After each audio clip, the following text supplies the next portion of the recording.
This is Tim here from YourSixGaming. Today in this video I'm going to show you how to download music on your Android phone. So if we go to a web browser, we can use two different websites. The first one is Pixabay, Pixabay.com. So you can just come here and you can download non-copyright music, very easy. You just have to search the website, but the one I really like is nocopyrightsounds.com.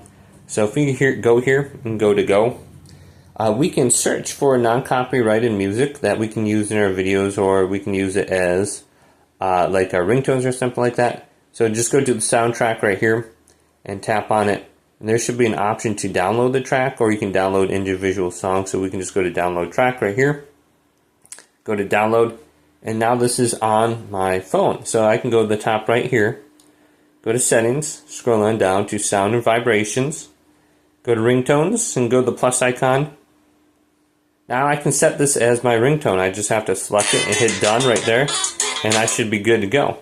So it's very easy to go ahead and just change this over and get it as your ringtone and download it. Hopefully this video did indeed help you out.